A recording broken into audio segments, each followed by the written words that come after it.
The Crimson Isles. Hypixel's take on of the Nether in Minecraft, where all of the late game players are, grinding Kunja or Blaze Slayers. However, there are actually several good money making methods that are applicable to every game stage. In this video, I'll be going over some of them and showing you exactly how to do each of them so that you can start making a lot of money off the Crimson Isle too. I hope you enjoy, make sure to subscribe, and let's get started. Alright, so for this first money making method, which I would say is only really good for early game and mid game players. Of course, you can't even come to the Crimson Isle if you're too early game. You need combat 24. But anyways, all you really need for this method is a golden shovel and channel with efficiency 5. And basically, you just come over to the burning desert and just mine sand. Now, do be careful of the mobs. If you're early game, they can probably just one-shot you. So make sure you don't die to any of them. They're not too aggressive, but if you get close, they will attack you.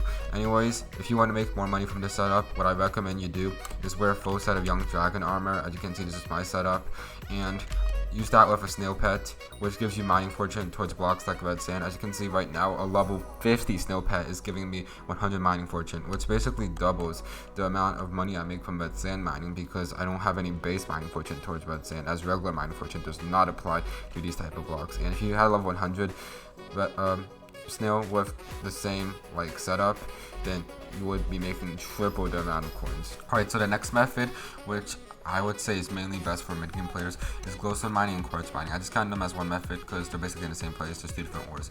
Now, the reason why this is such a good money-making method is because prices actually shot up after the Crimson Isle update, which I know was a while ago, but they go for quite a bit now, and just breaking a single one of these blocks already drops a ton of the block as the vanilla level. Like, even if you were in a survival world, breaking a quartz would drop like 3 quartz, I think, and after you multiply that by mining fortune, you can make quite a bit of coins.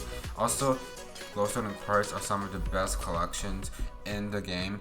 Glowstone collection gives you access to the glowstone gauntlet recipe, which you can craft for a lot of money itself, and quartz collection gives the day and night crystal, which are so bound talismans that you have to get at some point. So definitely recommend you do it. It's pretty easy to do. Just get a diamond pickaxe and enchant it with fruitful or auspicious, whichever one you want. Put fortune 4 on it if you can, and if you want to take it even a step further, you can spend about 100 million coins on silixes to make it so you have efficiency diamond pickaxe, 10 diamond pickaxe that can instantly break through any of these blocks to make the maximum amount of profit. So there's a lot of room to upgrade it. If you want to go even another step farther, get a scaffold pet that's legendary and you'll get a ton of mining fortune.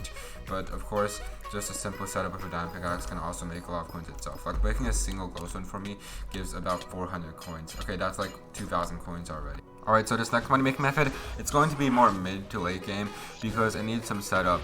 Now, you can pretty much use any setup you want. The one I'm going to be using right now is going to be Storm Armor plus a Hyperion, which is probably some of the max efficiency you can get, except you can definitely replace the Storm with better Aurora armor. I'm also using a Black Cat since increasing magic find means that we're going to get more money. Basically though, come over to the Wasteland and you just kill gases. So gas actually drop tentacle meat, which actually isn't even that rare of a drop, and basically this can be used to craft the gas cloak. Let's just look at lowest buy now of a gas cloak. Well, on average, a lowest buy now is 400,000 coins. We need 192 enchanted gas there's to craft it, so let's just buy that real quick. And lowest buy now does not show how much you can make from this method, because if you get lucky and get mana pool, you can easily make 2 million coins. If you get like a mana regen, also it goes for quite a bit. And then what you do is, as you can see, that costs about 120,000 coins. So already it's a 300,000 coin profit. Now, it might just end up being a 300,000 coin profit, or it might end up being like a 2 million coin profit. Either way, if we do it. Yeah, it got breeze and speed. I think this is actually worth like slightly more than lowest buy now, maybe like 800,000 coins, but it's definitely a pretty good money making method. On average, gas cloaks go for about 1 to 2 million coins when you consider all of the luck and stuff. Like on average, not lowest buy now or like the most possible you can get. I would say this is a pretty good money making method for players of this game stage who have enough setup. Oh great, it's the outro again. Literally every time I do an outro, you guys just start leaving like crazy as soon as the outro starts. You know what? Maybe I should do a cow and just put it over the screen so that it distracts you guys. Oh, I did that last time. Here, let's do a mushroom cow instead. Isn't that just relevant to this video also? See, I did it again. I made you watch for the entire outro. It worked. Let's go.